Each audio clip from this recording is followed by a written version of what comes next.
And our top story this hour coming in from Syria, where the country has announced preliminary results of an indirect vote for a new parliament, which is a key step in the shift away from ousted leader Bashar al-Assad.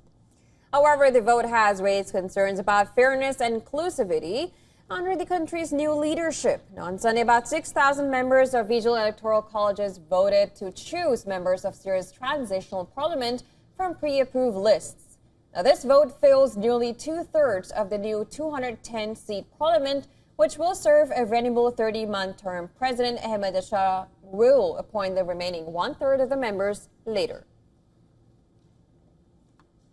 The number of seats filled in these elections is 119 out of a total of 140 seats. Of course, elections were not held in the provinces of Raqqa, Hasaka and Sweda, in addition to the Ain al-Arab area.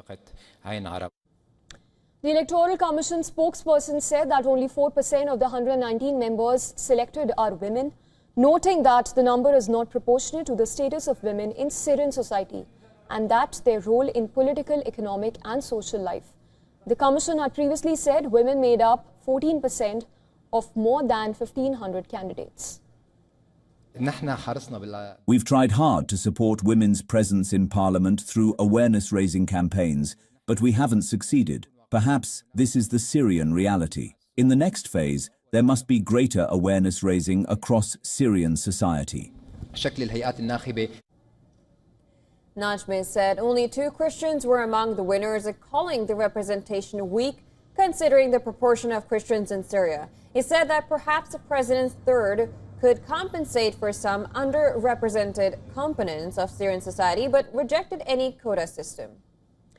Seats in southern Syria's Druze-majority Sweda province, which suffered sectarian bloodshed in the month of July, and the Kurdish-led north as well as northeast are outside Damascus' control and were excluded from the process.